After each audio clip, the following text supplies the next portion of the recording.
Amma Eeshaan kiilzoon jennee fudhachuu dandeenya jechuudha. Maaliif piraayisiin bakka kanatti akkumuleet waan godhuuf.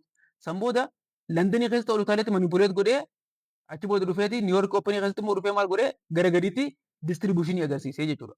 Kanaatiif kan nuti expect goonu maali? London kiloosii keessatti immoo dhufnee piraayisiin gara oliitti akka inni maal godhuu yaadna jechuudha. Akka inni gara oliitti dhufee reverse godhuu anticipation akkasii akka nuti qabaannu taasisaati. ICT kiilzoon kan jennee kan nuti yaamnu seeshinoota garaagaraa afurtu jira jechuudha. Isaanowwan kun Asian Session Kill Zone, London Open Kill Zone, New York Open Kill Zone fi New York Close Kill Zone jennee kan nuti adda baasnudha jechuudha.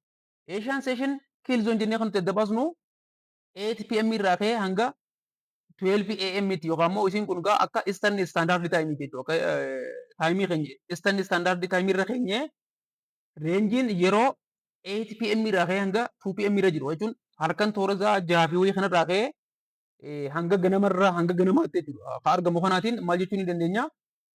Asian Session Kill Zone jechuu dandeenya jechuudha. Amaloonni Asian Session Kill Zone kun immoo yeroo hedduu maal qabaa? Akkumuleet godhatu. Maaliif yeroo sanitti maarketiileen biraa hedduun isaanii namoonni hedduun paarsipaantoonni hedduun hirrii bira waan jiraniif voolumii xiqqishootu argamaa.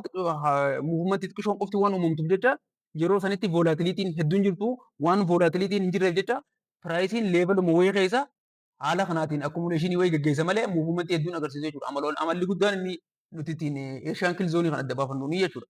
Inni lammaffaan immoo maal jennaan London Open Kill Zone kan jennudha jechuudha. Kun immoo Standard Time lamarraa ka'ee hanga shaniitti jechuudha. Kana jechuun akka naannoo Itoophiyaatti toora ganamarraatii za'aa sadiirraa ka'ee hanga za'aa jaatti waan jiru kanaan London Open Kill Zone jennaan. Yeroo kanatti immoo amaloota akkamtu asirratti mul'ata? Piraayisiin yeroo Asian Kill Zone keessatti akkumuleet godhaa akka ture sun gaafa London Open Kill Zone kun dhufu manipuleeshinii wayii agarsiisee piraayisiin gara boodaatti distribuushinii guddaa akka agarsiisuuf wantoota achitti anticipation nuu kennaniitu London Open Kill Zone jennanii lafa keenyaa jechuudha. Inni biraan immoo asitti koonseptii seeshinii kamtu jira? Seeshinii New York Open Kill Zone jechuudha. Inni kun immoo 7 AM irraa ka'ee hanga 11 AM yeroo takka takka hanga 10 AM ttis nama jedhama. Yaa rakkoon qabdu garaagarummaan sa'aatii takka dila sammeenya waan hin qabneef rakkoon qabdu. Reenjii kana jidduutti piraayisii chaartii jiru saniitu Kill Zone jennee lafa keenyaa. Yeroo hedduu ammoo New York Open Kill Zone kana keessatti wantoonni nuti arginu maalidha? Distribuushiniidha arginaa jechuudha. Distribuushinii akkamitti arginaa? Piraayisiin yeroo Asian Session keessatti akkumuleet godhaa ture London Open keessatti manipuleet eega godhee booda yeroo hedduu New York Open Kill Zone kana keessatti immoo maal agarsiisa? Distribuushinii agarsiisa jechuudha. Inni biraan London Close Kill Zone kan jennu yookaan immoo 10 AM dhaa ka'ee hanga 2 PM tti kan jirudha jechuudha. Kun immoo maal agarsiisa? Piraayisiin eegeessee Asian Session irratti akkumuleeshinii uumee London Open irratti manipuleeshinii gaggeessee New York Kill Zone keessatti distribuushinii gaggeessee booda deelii reenjii guyyaa sanii cufuutiif jecha gaafa inni gara oliitti reverse godhu yookaan immoo gara gadiitti reverse godhuudhaaf yaalii godhuutu London Close Kill Zone kana keessatti mul'ataa jira. Fakkeenyaaf amma naannoo kanatti gaalaa lamma Asian Kill Zone jennee fudhachuu dandeenya jechuudha. Maaliif piraayisiin bakka kanatti akkumuleet waan godhuuf.